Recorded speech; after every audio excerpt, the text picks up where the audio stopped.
Subscribe now and press the bell icon. Never miss an update.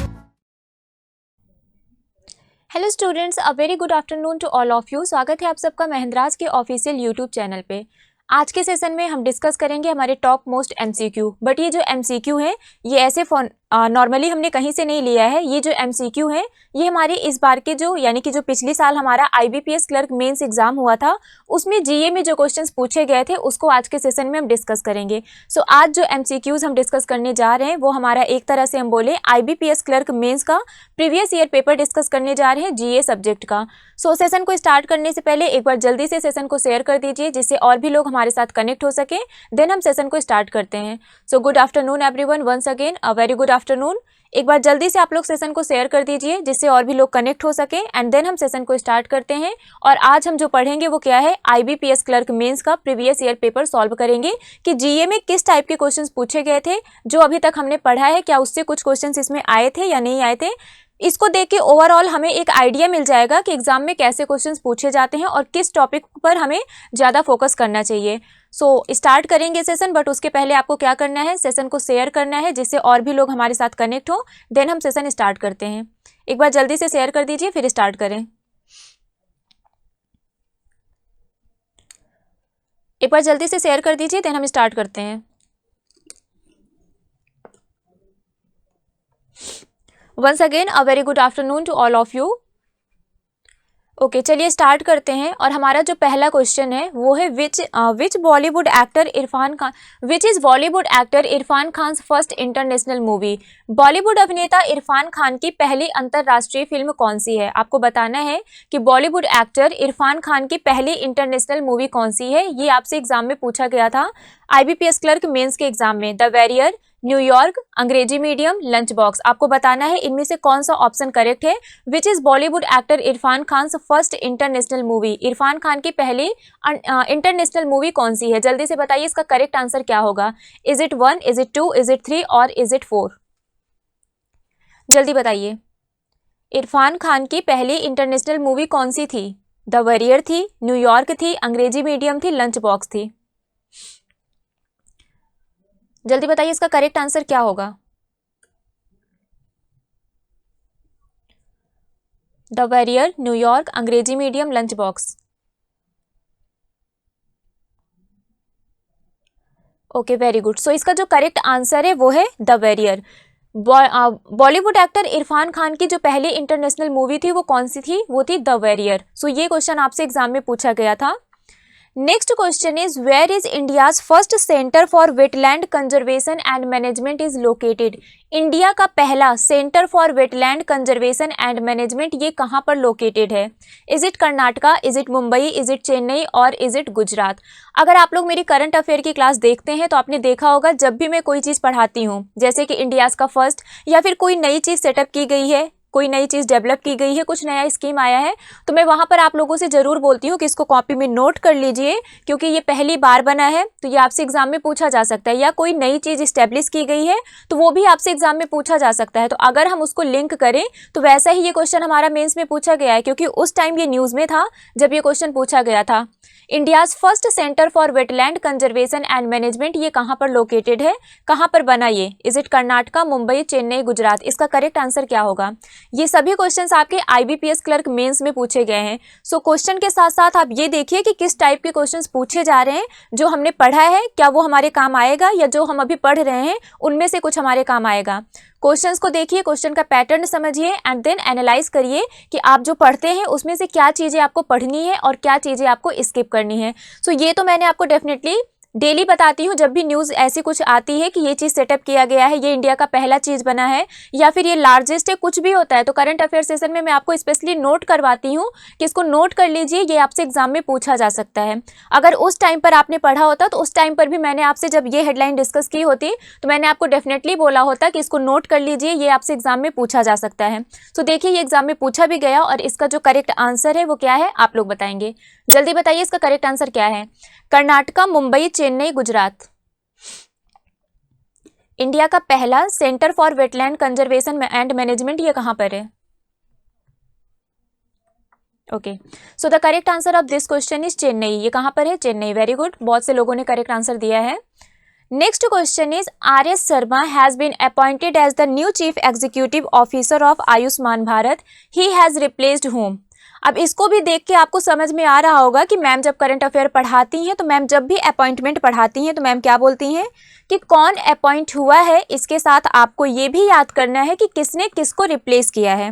मैं जब भी appointment का न्यूज़ हेडलाइन डिस्कस करती हूँ तो मैं डेफिनेटली आपसे बार बार बोलती हूँ कि कौन अपॉइंट हुआ है, इसके साथ साथ किसने किसको रिप्लेस किया है, ये जरूर याद करिएगा क्योंकि एग्जाम में पूछा जाता है।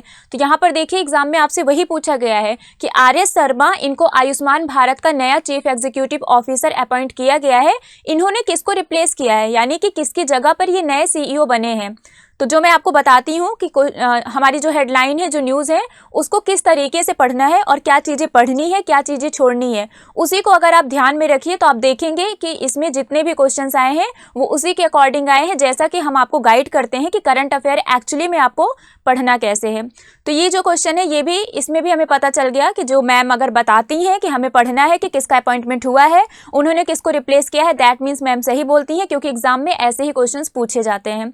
तो जल्दी से बताइए इसका करेक्ट आंसर क्या होगा। R.S. शर्मा जिनको आयुष्मान भारत का नया चीफ एग्जीक्यूटिव ऑफिसर बनाया गया, इन्होंने किसको रिप्लेस किया, जैक डॉर्जी को, अमिताभ कांत को, पराग अग्रवाल को या फिर इंदु भूषण को। What will be the correct answer of this question.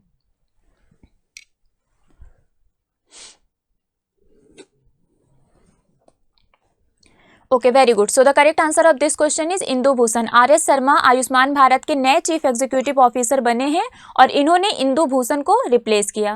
Very good. Next question is in which year nationalization of RBI was done. ये तो बहुत ही सिंपल सा क्वेश्चन आ गया है क्योंकि जब मैंने RBI पढ़ाया था तब आपको ये बहुत ही डिटेल में और बहुत बार रिपीट करके बताया था कि RBI का नेशनलाइजेशन कब हुआ था, RBI कब बना था, इसका नेशनलाइजेशन कब हुआ था, RBI क्यों बना था, इसके सब्सिडीरीज कौन कौन से हैं, इसके फंक्शन कौन कौन से हैं। दैट मीन्स जो हम लोगों ने पढ़ा है क्वेश्चंस वही पूछे जाते हैं, बाहर से कुछ नहीं पूछे जाते हैं। बस ये डिपेंड करता है कि हमने किस तरह से तैयारी की है, जो हमें पढ़ाया गया है वो हमने सच में पढ़ा है या नहीं पढ़ा है। सो ये तो बहुत ही सिंपल क्वेश्चन है जो आपसे IBPS क्लर्क मेंस में पूछा गया था कि RBI का नेशनलाइजेशन कब हुआ था। सो आई थिंक इसका आंसर सभी को पता होगा कि RBI का नेशनलाइजेशन कब हुआ था, 1949, 45, 48, 47। What will be the correct answer of this question. जल्दी से बताइए इसका करेक्ट आंसर क्या होगा। RBI का नेशनलाइजेशन कब हुआ था, इसका आंसर कोई गलत नहीं बताएगा। In which year nationalization of RBI was done. RBI का राष्ट्रीयकरण किस वर्ष किया गया था। इसमें मैंने आपको नेशनलाइजेशन क्या होता है ये भी बताया था, RBI क्यों बना था ये भी बताया था, RBI कब बना था ये भी बताया था, RBI का हेडक्वार्टर पहले कहाँ था, बाद में कहाँ हुआ और किस कमिटी के रिकमेंडेशन पे बना। बहुत सारी चीज़ें मैंने आपको बताई थी पूरा RBI के एक चैप्टर में। सो आई थिंक इसका आंसर आप सभी को पता होगा।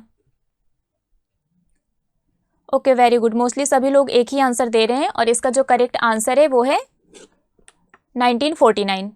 Very good. Next question is electoral bonds that were issued by State Bank of India are valid for how many days?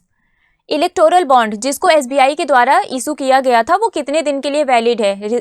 उस टाइम पर जब ये न्यूज़ आई थी तो वहाँ जब हमारा ये एग्ज़ाम हुआ था उस टाइम पर ये SBI न्यूज़ में था क्योंकि SBI ने इलेक्टोरल बॉन्ड को इशू किया था।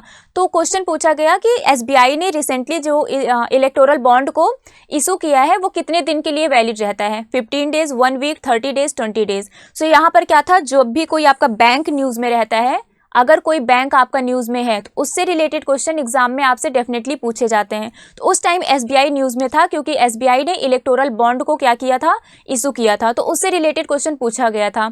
सो SBI ने जो इलेक्टोरल बॉन्ड इशू किया था वो कितने दिन के लिए वैलिड होता है, 15 डेज, 1 वीक, 30 डेज, 20 डेज। जल्दी बताइए इसका करेक्ट आंसर क्या होगा। 15 डेज, 1 वीक, 30 डेज और 20 डेज।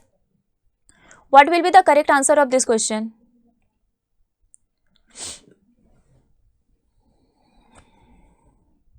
जल्दी बताइए। Electoral bonds that were issued by State Bank of India are valid for how many days. Okay, very good. इसका जो करेक्ट आंसर है वो है 15 days.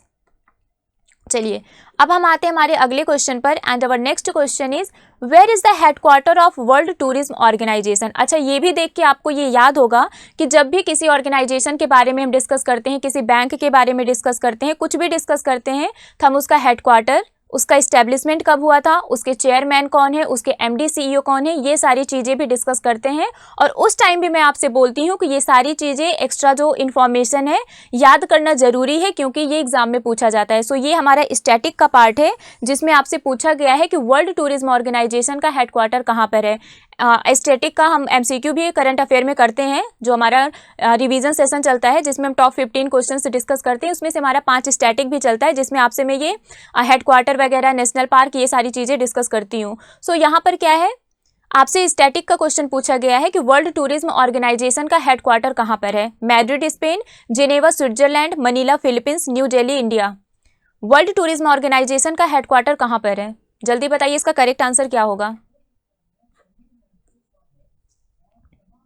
So I think questions देखकर आपको एक आइडिया मिल रहा होगा कि हमें क्या चीज़ें पढ़नी है, क्या चीज़ें नहीं पढ़नी है, और कौन कौन सी चीज़ें इंपॉर्टेंट होती हैं और एग्जाम में किस टाइप के क्वेश्चंस पूछे जाते हैं। आई थिंक इसको देखकर जो भी फ्रेशर्स हैं, जिन्होंने अभी तक एक भी बार मेंस एग्जाम नहीं दिया है, उनको आइडिया मिल रहा होगा कि हमें क्या क्या चीज़ें पढ़नी है। जो हमें पढ़ाया जाता है, क्या सच में वही चीज़ें पूछी जाती हैं या कुछ एक्स्ट्रा भी हमें पढ़ना है। आई थिंक सभी को यहाँ पर एक आइडिया, ओवरव्यू मिल रहा होगा। सो वेरी गुड, इसका मोस्टली सभी लोगों ने करेक्ट आंसर दिया है, और इसका जो करेक्ट आंसर है वो है मैड्रिड स्पेन। Very good. चलिए next question is, who is the CEO of Twitter. Twitter के चीफ एग्जीक्यूटिव ऑफिसर कौन है। ये भी आपसे आईबीपीएस क्लर्क मेंस में पूछा गया था कि ट्विटर के सीईओ कौन है। इतना सिंपल क्वेश्चन, जो कि ट्विटर अभी हमारा इतना न्यूज़ में है क्योंकि इसके सीईओ चेंज हो गए हैं। सो उस टाइम पर ये आपसे क्वेश्चन पूछा गया था कि ट्विटर के चीफ एग्जीक्यूटिव ऑफिसर कौन है।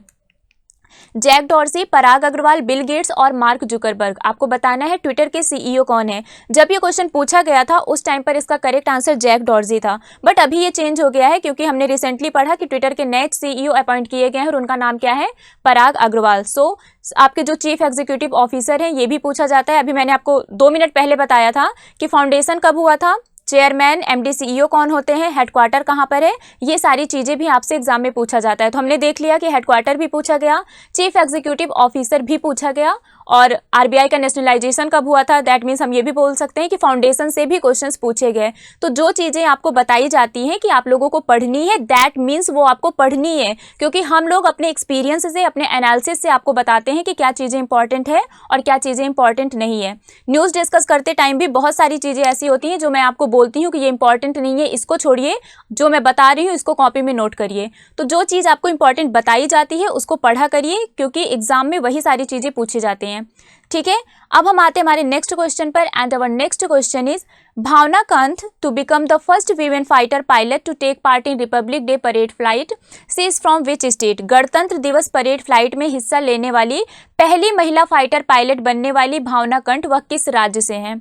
बिहार, मणिपुर, कर्नाटका, मध्य प्रदेश। अब देखिए यहाँ पर भी मैं अगर आपको बताऊं तो मैंने जब भी आपको कोई लिस्ट दी है, जैसे सपोज मैंने आपको ओलंपिक की लिस्ट दी थी कि ये विनर रहे हैं ओलंपिक में, तो उसके सामने मैंने आपको स्टेट भी लिख कर दिया था कि ये इस स्टेट से बिलोंग करते हैं। ये भी याद कर लीजिएगा, क्योंकि कभी कभी एग्जाम में पूछा जाता है कि जो भी पर्सन है वो किस स्टेट से बिलोंग करते हैं। यहाँ पर आप क्वेश्चन में देखिए, यहाँ पर आपसे ये नहीं पूछा गया कि पहली वीमेन फाइटर पायलट कौन थी जिन्होंने रिपब्लिक डे परेड फ्लाइट में हिस्सा लिया। आपसे पूछा गया कि भावना कंठ ने, इन्होंने क्या किया था, भावना कंठ ये पहली महिला फाइटर पायलट थी जिन्होंने रिपब्लिक डे परेड में क्या किया था, हिस्सा लिया था। आपको बताना क्या था कि ये किस स्टेट से बिलोंग करती हैं। ये भी मैंने आपको बताया है कि पढ़ना है। सो जो चीज़ें आपको बताई जाती है, मैं बार बार रिपीट कर रही हूँ कि जो चीज़ें आपको बताई जाती है कि बेटा ये आपको पढ़ना है, दैट मीन्स वो आपको पढ़ना है। ठीक है, सो इसका करेक्ट आंसर बताइए क्या होगा। Bihar, Manipur, Karnataka, Madhya Pradesh. What will be the correct answer of this question? Bihar, Manipur, Karnataka और मध्य Pradesh. Bhawana Kanth to become the first women fighter pilot to take part in Republic Day parade flight, she is from which state. Okay, very good. The correct answer of this question is Bihar. ये कहाँ से belong करती हैं, ये बिहार से belong करती हैं। Now come to our next question, and our next question is, which country has plans to set up the first nuclear reactor on the moon by the end of 2026? ये क्या है, ये टारगेट से related question है कि इन्होंने एक target रखा है कि 2026 तक ये क्या करेंगे, फर्स्ट न्यूक्लियर रिएक्टर सेटअप करेंगे मून पर। तो टारगेट की एक कंप्लीट मैंने आपको पूरी लिस्ट दी थी कि इंडिया ने किस चीज़ का मैंने इंडिया का आपको दिया था पूरा लिस्ट कि इंडिया ने किस ईयर में कौन सी चीज़ों को डेवलप करने का एक टारगेट रखा है कि क्या सेटअप करेंगे, क्या क्या चीज़ें उन्होंने हर ईयर में कौन से ईयर में किस चीज़ का टारगेट रखा है, इसकी कंप्लीट लिस्ट मैं आपको ऑलरेडी प्रोवाइड कर चुकी हूँ। तो देखिए यहाँ पर टारगेट से भी रिलेटेड क्वेश्चंस पूछे जाते हैं। यहाँ पर क्वेश्चन क्या पूछा गया है कि which country has plans to set up the first nuclear reactor on the moon by the end of 2026। किस देश की 2026 के अंत तक चंद्रमा पर पहला परमाणु रिएक्टर स्थापित करने की योजना है? Is it Japan, China, USA और इंडिया? इनमें से कौन सा ऑप्शन करेक्ट होगा? जापान, चाइना, यूएसए और इंडिया? जल्दी बताइए इसका करेक्ट आंसर क्या होगा। इसमें आपसे ये ना पूछ के डायरेक्ट ये भी पूछ सकता था कि चाइना ने डिसाइड किया है कि वो पहला न्यूक्लियर रिएक्टर सेटअप करेंगे मून में, तो आपसे ये पूछ सकता था कि टारगेट ईयर कौन सा है। तो 2026 है। सो यहाँ पर क्वेश्चन इन्होंने ट्विस्ट करके पूछा है, बट है ये टारगेट से रिलेटेड। यहाँ पर इन्होंने कंट्री पूछ लिया है, ठीक है। सो इसका करेक्ट आंसर क्या होगा? Japan, China, USA, India. इसका जो करेक्ट आंसर है वो है यूएसए। मैंने अभी चाइना बोला था एग्जाम्पल के लिए, नहीं तो आप सोचे मैम ने गलत बोला था। तो इसका करेक्ट आंसर क्या होगा? इसका करेक्ट आंसर होगा USA. Next question is India has released commemorative postage stamp on which anniversary of United nation. Bharat ने संयुक्त राष्ट्र की किस वर्षगांठ पर स्मारक डाक टिकट जारी किया है? 75th, 72nd, 73rd और 74th। India has released commemorative postage stamp on which anniversary of United nation. United nation के किस एनिवर्सरी पर इंडिया ने एक कमेमोरेटिव पोस्टेज स्टैम्प को रिलीज किया है? जल्दी बताइए इसका करेक्ट आंसर क्या होगा? 75, 72, 73, 74। What will be the correct answer of this question? जल्दी बताइए इसका करेक्ट आंसर क्या होगा?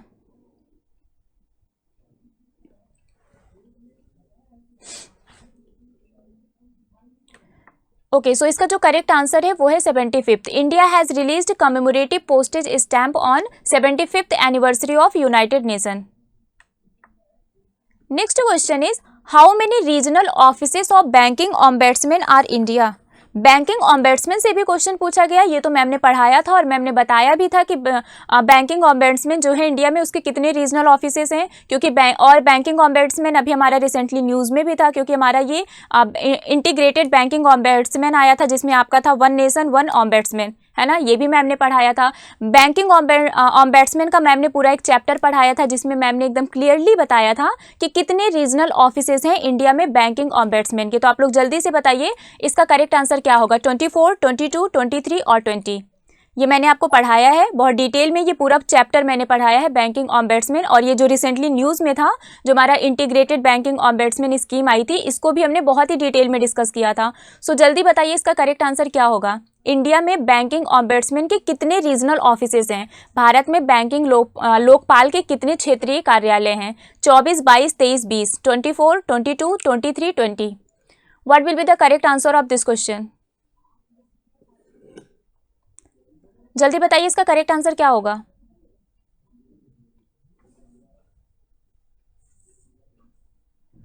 24, 22, 23 और 20।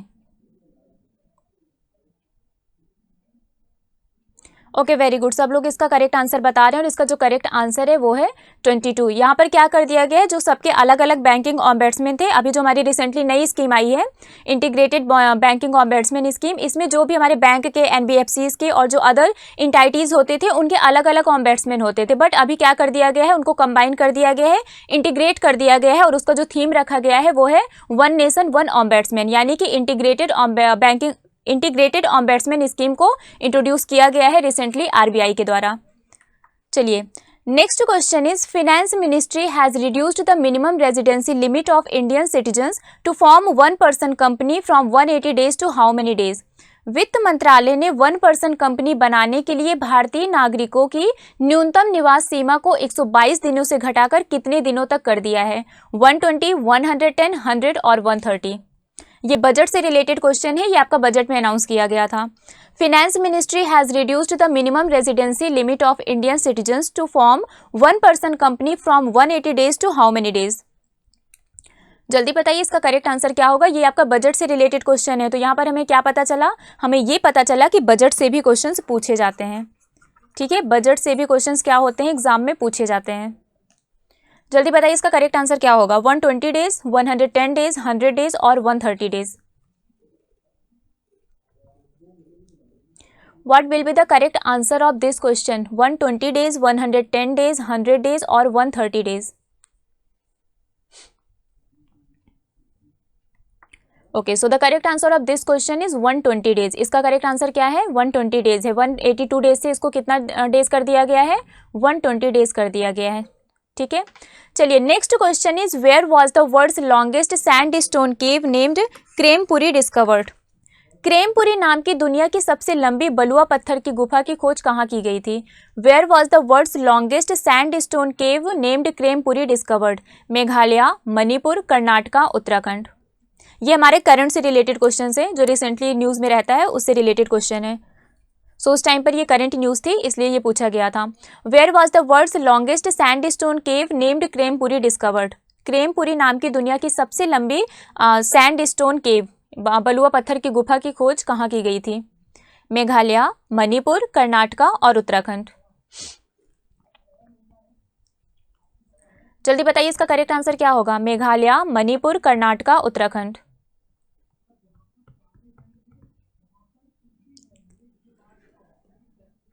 Okay, so the correct answer of this question is Meghalaya. इसका करेक्ट आंसर क्या है? इसका करेक्ट आंसर है Meghalaya.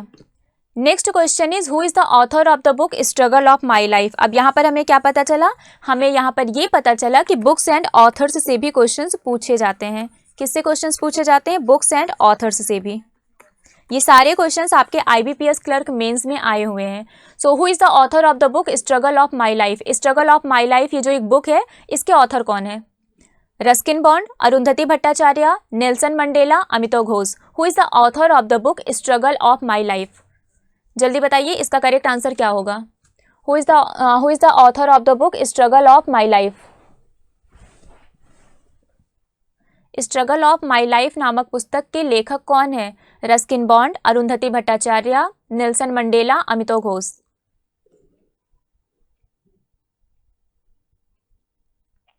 Okay, very good. So the correct answer of this question is Nelson Mandela. Struggle of my life, इस book के जो author है उनका नाम है Nelson Mandela. Next question is what is India's GDP as per RBI for 2021 and 22? 2021 और 22 के लिए RBI के अनुसार भारत की GDP कितनी है? ये उस टाइम जब RBI ने जो GDP प्रिडिक्ट किया था वो पूछा गया था, जब एग्जाम हुआ था कि उस टाइम पर RBI के अकॉर्डिंग इंडिया की GDP 2021 और 22 के लिए कितनी है।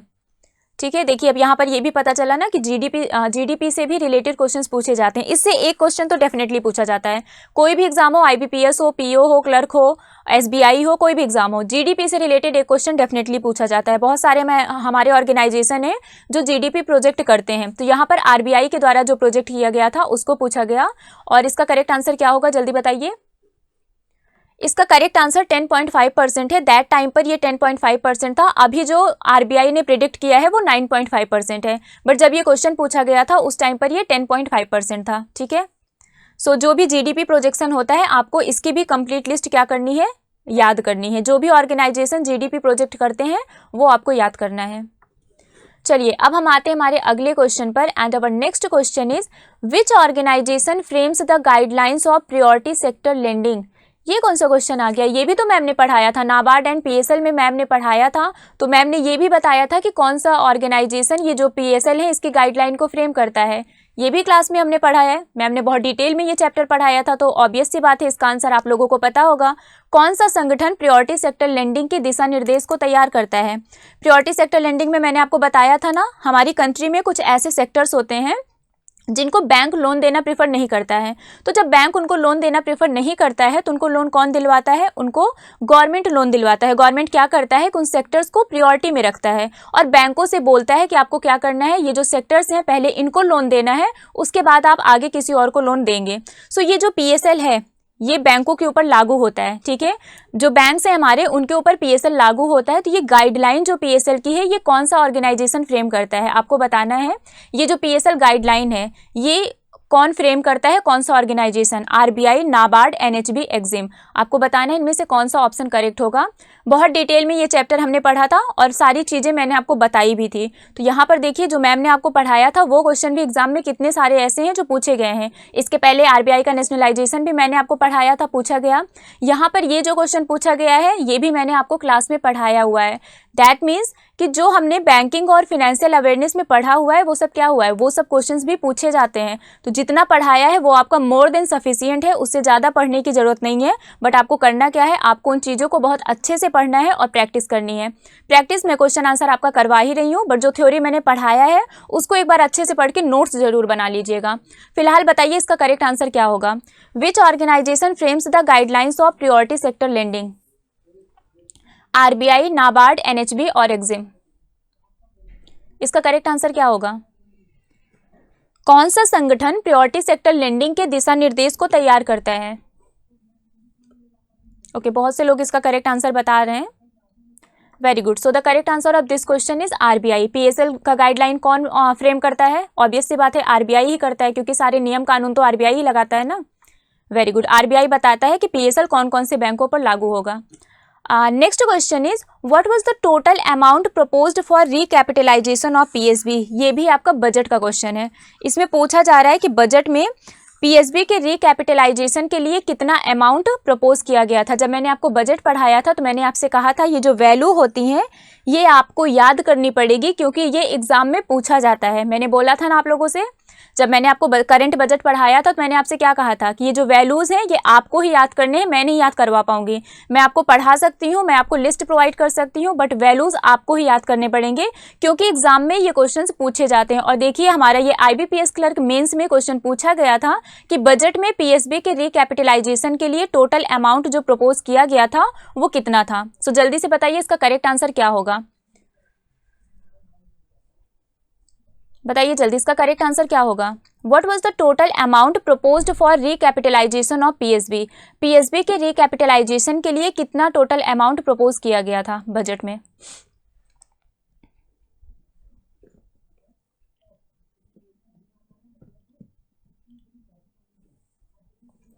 Okay, very good. So the correct answer of this question is 20,000 crore. क्या है इसका करेक्ट आंसर? इसका करेक्ट आंसर है 20,000 crore. Next question is which is the specialised financial institution that buys bad assets from bank? ये भी तो मैंने पढ़ाया था। जब मैंने आपको एनपीए पढ़ाया था तो उसमें मैंने आपको पढ़ाया था इसके बारे में कि जो बैंक से उनके जो एनपीए होते हैं उसको कौन बाई करता है। ये क्या करता है, उसको रिकॉन्स्ट्रक्ट करता है, रीपैक करता है और रीसेलेबल करता है। मैंने आपको बताया था वो कौन सी कंपनी है जो बैंकों से क्या करते हैं, उनके जो बैड एसेट्स होते हैं यानी कि उनका जो एनपीए होता है उसको परचेस कर लेते हैं और फिर उसको क्या करते हैं, रिकॉन्स्ट्रक्ट करते हैं, रीपैक करते हैं और रीसेलेबल करते हैं। ये भी तो मैंने क्लास में पढ़ाया था। दैट मीन्स कि जो हम लोगों ने पढ़ा है एग्जाम में वही सारी चीज़ें पूछी जाती हैं, एक्स्ट्रा कुछ भी नहीं पूछा जाता है। ये देख के आपको एक आइडिया मिल रहा होगा कि हमने क्लास में जो भी पढ़ा है सिर्फ वही चीज़ें एग्जाम में पूछी जाती हैं। ठीक है, सो यहाँ से आई थिंक आपको एक ओवरव्यू मिल रहा है कि एग्जाम में आपसे एग्जैक्टली पूछा क्या जाता है और क्या क्या चीज़ें आपको पढ़नी है। ये जो क्वेश्चन है ये भी क्लास में हमने डिस्कस किया था। सो आई थिंक जो लोग अब एग्जाम देने जाएंगे वो डेफिनेटली ये सब क्वेश्चंस अगर पूछे जाएंगे तो वो कर लेंगे, या फिर जब ये पेपर हुआ था उस टाइम पर वो लोग गए होते पेपर देने जिन्होंने मुझसे पढ़ा था, तो ये सारे क्वेश्चंस वो तो डेफिनेटली कर लेते, है ना, क्योंकि इसमें से कितने सारे क्वेश्चंस थे जो ऑलरेडी मैं आप लोगों को ही पढ़ा चुकी हूँ। दूसरों की बात छोड़िए, मैंने आप ही लोगों को पढ़ाया है, तो आपको पता है कि हाँ मैम ने ये क्वेश्चन पढ़ाया था। चलिए बताइए इसका करेक्ट आंसर क्या होगा। ये भी मैंने पढ़ाया है। Which is the specialised financial institution that buys bad assets from banks? बैंकों से उनका जो बैड एसेट होता है वो कौन खरीदता है? Asset reconstruction company, asset restructured company, asset real company और एसेट रेयर कंपनी। यहाँ पर हमें पता चल गया कि वो कंपनी एआरसी है। एआरसी का फुल फॉर्म क्या है? Asset reconstruction company, asset restructured company, asset real company और asset rare company. What will be the correct answer of this question? जल्दी बताइए। वेरी गुड, सभी लोग इसका करेक्ट आंसर बता रहे हैं और इसका जो करेक्ट आंसर है वो है asset reconstruction company. Very good. चलिए next question is as per the brand finance report, brand finance report के according which company was ranked as the third most valuable IT sector brand? यहाँ पर आपका ranking और indexes से question पूछा गया है। जो आपका रैंकिंग और इंडेक्सेस आता है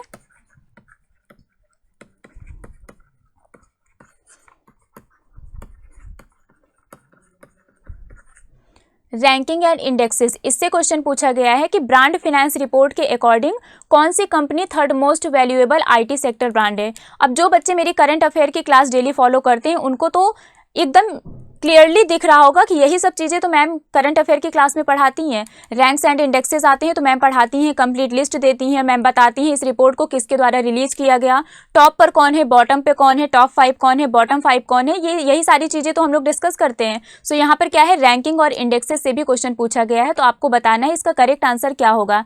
as per the brand finance report which company was ranked as the third most valuable IT sector brand, TCS, IBM, Apple, Microsoft. बताइए इसका करेक्ट आंसर क्या होगा। TCS, IBM, Apple, Microsoft.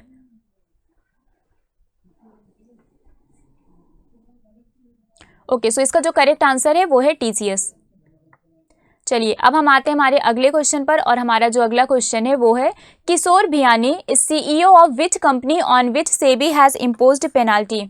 SEBI ने किस कंपनी पर पेनाल्टी सेबी ने जिस company पर पेनाल्टी इम्पोज किया है उसके जो चीफ एग्जीक्यूटिव ऑफिसर हैं उनका नाम किशोर भियानी है। तो यहाँ पर पूछा क्या गया है, कंपनी का नाम पूछा गया है। ये नहीं पूछा गया कि ये कंपनी है, इस पर सेबी ने पेनाल्टी इम्पोज किया था, इसके CEO कौन है।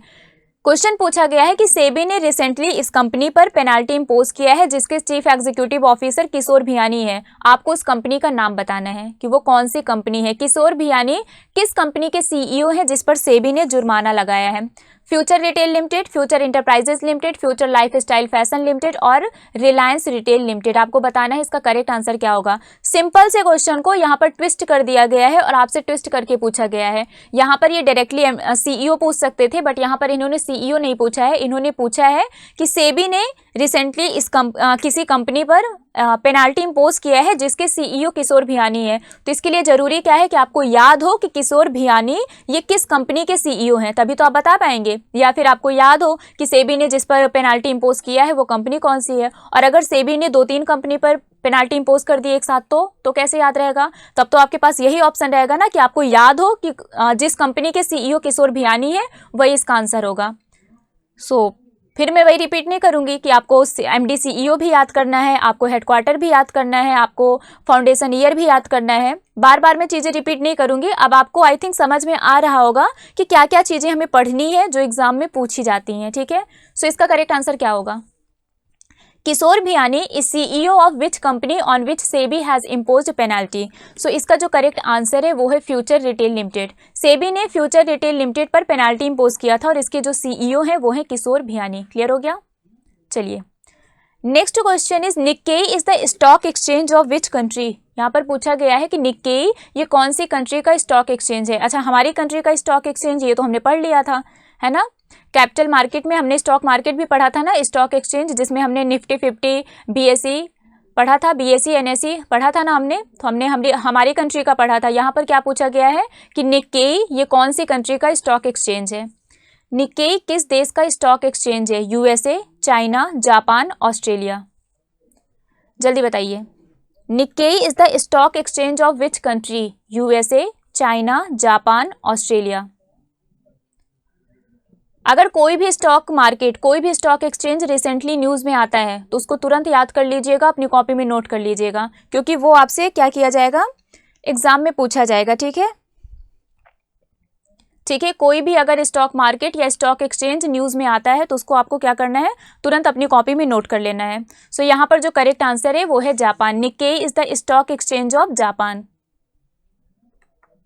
चलिए अब हम आते हैं हमारे नेक्स्ट क्वेश्चन पर, and our next question is what is the India's first indigenous pistol developed by DRDO's ARD।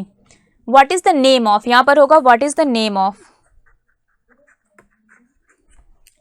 DRDO के ARD द्वारा विकसित भारत की पहली स्वदेशी पिस्तौल 9mm मशीन पिस्टल का नाम क्या है।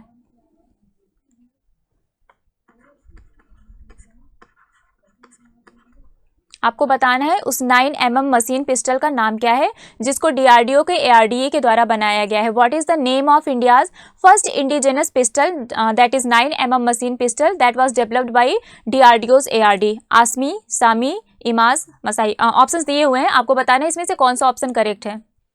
ये उस टाइम रिसेंटली न्यूज़ में बहुत ज़्यादा था, इस वजह से एग्जाम में पूछा गया, क्योंकि ये बहुत ज़्यादा ही न्यूज़ में था। बताइए इसका करेक्ट आंसर क्या होगा। What is the name of India's first indigenous pistol developed by DRDO's ARD। सो इसका जो करेक्ट आंसर है, वेरी गुड, बहुत लोग इसका करेक्ट आंसर बता रहे हैं। इसका जो करेक्ट आंसर है वो है आसमी। ठीक है, इसका करेक्ट आंसर क्या है, इसका करेक्ट आंसर है आसमी। चलिए अब हम आते हैं हमारे नेक्स्ट क्वेश्चन पर and our next question is who has been declared as the ICC men's T20 cricket of the decade. यहाँ पर स्पोर्ट्स से आपसे क्वेश्चन पूछा गया है, यहाँ पर पूछा गया है कि T20 cricket of the decade कौन बने हैं। तो ऐसे क्वेश्चंस भी हमारे न्यूज़ में आते रहते हैं, हम उसको डिस्कस भी करते हैं। इसके अलावा ICC player of the month ये भी एग्जाम में पूछा जाता है, उसकी कंप्लीट लिस्ट ऑलरेडी मैंने आपको प्रोवाइड करा दी है, पढ़ लीजिएगा। यही सारी चीज़ें क्या होती हैं, एग्जाम में आपसे पूछी जाती हैं। सो फिलहाल बताइए इसका करेक्ट आंसर क्या होगा। Who has been declared as the ICC men's T20 cricket of the decade. किसे दशक का ICC पुरुष T20 क्रिकेट घोषित किया गया है। ये उस टाइम का है जब ये एग्जाम हुआ था। Virat Kohli, Sourav Ganguly, Rashid Khan, MS Dhoni. Who has been declared as the ICC men's T20 cricket of the decade, और इसका जो करेक्ट आंसर है वो है राशिद खान। चलिए अब हम आते हैं हमारे नेक्स्ट क्वेश्चन पर and our next question is FASTag works on which of the following technology. FASTag ये इनमें से किस टेक्नोलॉजी पर वर्क करती है। अरे ये कौन सा क्वेश्चन आ गया, ये तो मैम ने बैंकिंग टर्मिनोलॉजी में पढ़ाया था। जब मैम ने फास्टैग पढ़ाया था तो मैम ने कहा था इस टेक्नोलॉजी को याद कर लो, ये एग्जाम में पूछा गया था कि फास्टैग किस टेक्नोलॉजी पे वर्क करता है। आप में से जिन लोगों ने भी मेरी बैंकिंग टर्मिनोलॉजी की क्लास अटेंड की है, आपको याद आया होगा कि जब मैंने फास्टैग पढ़ाया था तो उस टाइम पर मैंने आपको बोला था कि बेटा ये जो टेक्नोलॉजी है इसको याद कर लीजिएगा, क्योंकि ये आपसे एग्जाम में पूछा गया है कि फास्टैग कौन सी टेक्नोलॉजी को यूज करके वर्क करता है। याद आया? तो ये भी तो मैम ने पढ़ाया था जो एग्जाम में पूछा गया है। मतलब आधे से ज्यादा क्वेश्चंस तो वही आए हैं जो मैम ने पढ़ाया था, है ना।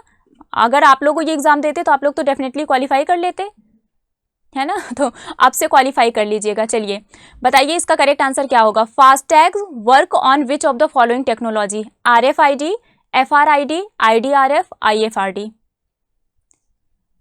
ये मैंने बहुत फोर्स करके आप लोगों को बोला था कि नोट कर लीजिए, ये एग्जाम में पूछा जाता है कि फास्टैग किस टेक्नोलॉजी को यूज करके वर्क करता है। जल्दी बताइए कौन सी टेक्नोलॉजी को यूज करता है फास्टैग। मैंने बैंकिंग टर्मिनोलॉजी चैप्टर में आपको ये पढ़ाया था। सारे क्वेश्चंस तो पढ़ाए हुए आए हुए हैं। मतलब उस टाइम पर अगर आप लोगों ने एग्जाम दिया होता तो आपको तो IBPS क्लर्क निकल जाता, आज आप जॉब में होते। कोई बात नहीं, देर नहीं हुई है, अब से पढ़ लीजिए। जो मैं पढ़ा रही हूँ उसको बस उतना ही पढ़ लीजिए जितना मैं पढ़ा रही हूँ। डेफिनेटली GA में आपके बहुत अच्छे मार्क्स आने वाले हैं। इसको देखकर लग रहा होगा ना कि हाँ जो क्वेश्चंस पूछे गए हैं ये सारे ऑलरेडी मैम डिस्कस कर चुकी हैं। बैंकिंग वाला तो सारा हम पढ़ चुके हैं। करंट का जो आता है उससे रिलेटेड जो अब है वो हम ऑलरेडी डिस्कस करते हैं। सो बताइए इसका करेक्ट आंसर क्या होगा। FASTag works on which of the following technology. FASTag किस टेक्नोलॉजी पर वर्क करता है। वेरी गुड, बहुत से लोगों ने इसका करेक्ट आंसर दिया है, कुछ लोग अभी भी करेक्ट आंसर दे रहे हैं। सो इसका जो करेक्ट आंसर है वो है RFID, रेडियो फ्रीक्वेंसी आइडेंटिफिकेशन। मैंने उस टाइम पर बताया था ना RFID फास्टैग जिस टेक्नोलॉजी को यूज़ करता है वो कौन सी टेक्नोलॉजी है, रेडियो फ्रीक्वेंसी आइडेंटिफिकेशन टेक्नोलॉजी। ठीक है, वेरी गुड। अब वही पढ़ेंगे जो मैम पढ़ाती हैं, है ना, तो एग्जाम क्वालिफाई हो जाएगा। ये क्वेश्चन भी आ गया, ये भी तो मैम ने पढ़ाया था। अरे कितने सारे क्वेश्चंस आए हैं जो ऑलरेडी मैम क्लास में डिस्कस कर चुकी हैं। हमें तो बस अब यही पढ़ना है जो मैम पढ़ा चुकी हैं, बस यही पढ़ना है, एग्जाम क्वालिफाई करना है। What is the percentage share of government in NABARD. मैंने आपको बताया था गवर्नमेंट इनका सब्सिडरी है, किसका, कितना परसेंट सब्सिडरी है, मैंने आपको बताया था। अगर याद हो नाबार्ड जब मैंने आपको पढ़ाया था तो मैंने आपको बताया था कि कितना शेयर है गवर्नमेंट का नाबार्ड में। वो लाइन याद करिए मैंने क्या बोली थी कि नाबार्ड पहले इनका सब्सिडरी था, बाद में ये सब्सिडरी बन गया। नहीं याद आया? मैंने बताया कि नाबार्ड बाद में, पहले ये RBI और गवर्नमेंट ने मिलकर बनाया था, बट बाद में गवर्नमेंट नाबार्ड ये क्या हो गया, ये फुली ओन्ड सब्सिडरी हो गया। किसका? गवर्नमेंट का फुली ओन्ड सब्सिडरी हो गया। दैट मीन्स कितना शेयर है गवर्नमेंट का, कितना शेयर है fully owned subsidiary. Fully owned subsidiary मतलब सिर्फ गवर्नमेंट का हक है अब उस पर, तो गवर्नमेंट का शेयर कितना है, 100%। फुली ओन्ड सब्सिडरी है तो दैट मीन्स 100% हुआ ना। ये क्या हुआ, ये क्वेश्चन भी वही आ गया जो मैम ने पढ़ाया था, यानी कि सारे क्वेश्चंस तो मैम के पढ़ाए हुए आए हुए हैं, है ना। ये भी मैंने पढ़ाया था ना, जब आपको नाबार्ड मैंने पढ़ाया था तो ये लाइन मैंने आपको बताई थी ना कि नाबार्ड फुली ओन्ड सब्सिडरी है गवर्नमेंट की, और फुली ओन्ड सब्सिडरी है दैट मीन्स 100% स्टेक किसका है, गवर्नमेंट का है। ऑब्वियस सी बात है, कॉमन सेंस यूज करिए। सो ये क्वेश्चन भी हमारा क्या था, फिक्स था, है ना। 1 नंबर ये भी हमें मिल गया। बहुत सारे नंबर हमें फ्री में मिल रहे हैं, सिर्फ पढ़कर, फ्री में नहीं मिल रहे हैं, पढ़कर मिल रहे हैं। चलिए अब हम आते हैं हमारे नेक्स्ट क्वेश्चन पर, and our next question is which company is the first to launch electric tractor in India. Bharat में इलेक्ट्रिक ट्रैक्टर लॉन्च करने वाली पहली कंपनी कौन सी है, वो पहली कंपनी कौन सी है जिन्होंने इलेक्ट्रिक ट्रैक्टर को लॉन्च किया। Power track, Escort, Sonalika, all of the above, इनमें से सबने लॉन्च किया था, या फिर सिर्फ पावर ट्रैक ने किया था, या फिर एस्कॉर्ट ने किया था, या फिर सोनालिका ने किया था। Which company is the first to launch electric tractor in India. India में इलेक्ट्रिक ट्रैक्टर को लॉन्च करने वाली पहली कंपनी कौन सी है, जल्दी से बताइए, इसका करेक्ट आंसर क्या होगा। पावर ट्रैक,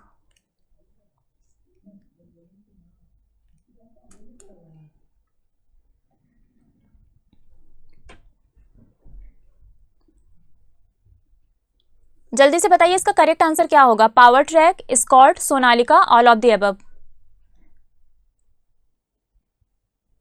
ओके, सो इसका जो करेक्ट आंसर है वो है Sonalika. Sonalika is the first to launch electric tractor in India. India में इलेक्ट्रिक ट्रैक्टर सबसे पहले किसने लॉन्च किया, सोनालिका ने लॉन्च किया। ओके, चलिए अब हम आते हैं हमारे नेक्स्ट क्वेश्चन पर, and our next question is how many number of seats are in waste Bengal legislative assembly. ये हमारा स्टैटिक का पार्ट है, जिसमें जब हम स्टैटिक डिस्कस कर रहे थे तो उसमें मैं आपको बताती थी ना, लोकसभा सीट इतनी है, विधानसभा सीट इतनी है, कैपिटल ये है, करेंसी ये है, नेशनल पार्क ये है, मतलब पूरा स्टैटिक स्टेट वाइज जब हम डिस्कस कर रहे थे तो उसमें हमने ये सब चीज़ें कवर की थी। अभी कुछ स्टेट्स हमारे रिमेनिंग है जिसको हमें डिस्कस करना है, ठीक है। तो यहाँ पर आपसे पूछा गया है how many number of seats are in waste Bengal legislative assembly.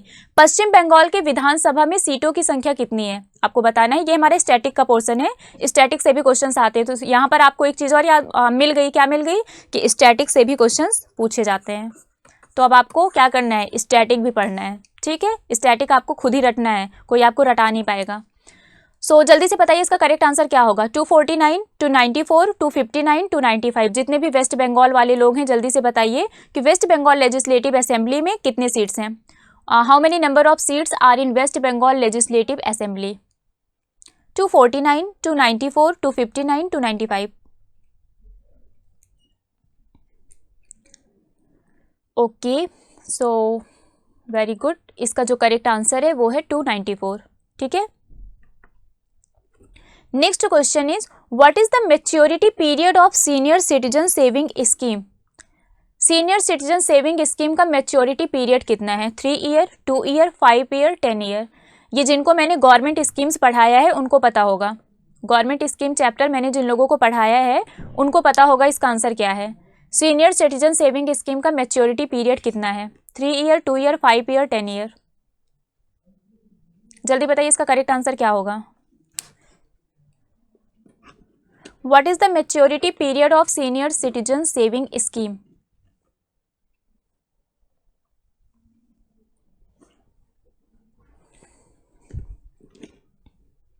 Okay, so इसका जो करेक्ट आंसर है वो है 5 ईयर।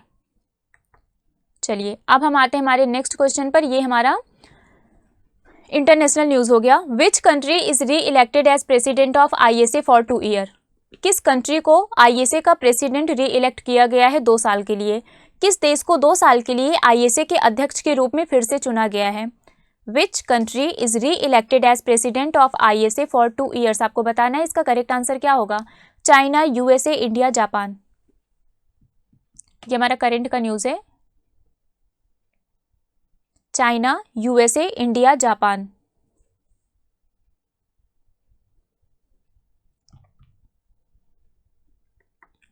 इसका जो करेक्ट आंसर है वो है इंडिया। इंडिया को री इलेक्ट किया गया है as a president of ISA for 2 years. अब हम आते हैं हमारे अगले क्वेश्चन पर, और हमारा जो अगला क्वेश्चन है वो है what is the name of umbrella programme for road and highway sector in India. Bharat में सड़क और राजमार्ग क्षेत्र के लिए छत्र कार्यक्रम जो एक बनाया गया है उसका नाम क्या है। भारतमाला परियोजना, भारत परियोजना, माला भारत परियोजना या फिर माला परियोजना, आपको बताना है इसका करेक्ट आंसर क्या होगा। What is the name of umbrella programme for road and highway sector in India, जो रोड एंड हाईवे सेक्टर है इंडिया में उसके लिए एक अम्ब्रेला प्रोग्राम बनाया गया है, उसका नाम क्या है? जल्दी बताइए इसका करेक्ट आंसर क्या होगा। ये भी हमारा करंट का न्यूज़ है, मतलब उस टाइम पर जो करंट में था उससे क्वेश्चंस पूछे गए थे। सो आई थिंक पूरा पेपर आपको देखकर एक आइडिया मिल रहा होगा कि क्या क्या चीज़ें पूछी जाती हैं। आपका बैंकिंग और फाइनेंशियल भी पूछा जाता है, आपका स्टैटिक भी पूछा जाता है और आपका करंट भी पूछा जाता है। कोई भी ऐसी चीज़ नहीं है जिसको आप ये सोचें कि इसको हम स्किप कर देते हैं, ये नहीं पढ़ेंगे। आपको हर एक चीज़ें पढ़नी पड़ेंगी। इंपॉर्टेंट डेज भी पढ़ना पड़ेगा, स्पोर्ट भी पढ़ना पड़ेगा, अपॉइंटमेंट भी पढ़ना पड़ेगा और स्टैटिक भी पढ़ना पड़ेगा। जितनी चीज़ें हैं करंट, नेशनल, इंटरनेशनल, सारी चीज़ें आपको पढ़नी पड़ेगी। स्कीम्स भी पढ़नी पड़ेगी। बहुत सारी चीज़ें हैं जो आपको क्या करना है, कवर करना है। कोई भी चीज़ें आपको स्किप नहीं करनी है, ठीक है। सो यहाँ पर बताइए इसका करेक्ट आंसर क्या होगा। What is the name of umbrella programme for road and highway sector in India? Bharatmala Pariyojana, Bharat परियोजना, माला भारत परियोजना और माला परियोजना, इसका करेक्ट आंसर क्या होगा?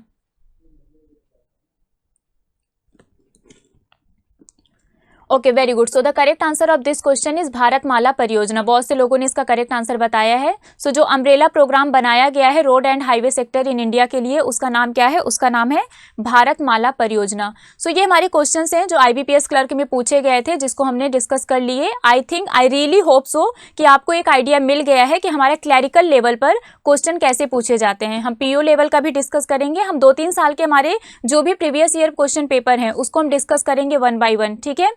आज के लिए बस इतना ही है। नेक्स्ट क्लास में हम फिर डिस्कस करेंगे हमारे कुछ प्रीवियस ईयर क्वेश्चन पेपर को और कुछ हमारे जो करंट क्वेश्चन है, जो मोस्ट एक्सपेक्टेड क्वेश्चन है जो एग्जाम में पूछे जा सकते हैं, ठीक है। सो यहाँ तक आई थिंक आप सभी को क्लियर हो गया है। आप लोगों को एक आइडिया मिल गया है कि किस टाइप के क्वेश्चंस एग्जाम में पूछे जाते हैं और आपको क्या क्या चीज़ें पढ़नी है और क्या स्किप करनी है। सो अभी के लिए बस इतना ही है। नेक्स्ट हम फिर आपसे मिलेंगे नेक्स्ट क्लास में। Till then bye bye guys, take care, thank you so much. Subscribe now and press the bell icon. Never miss an update.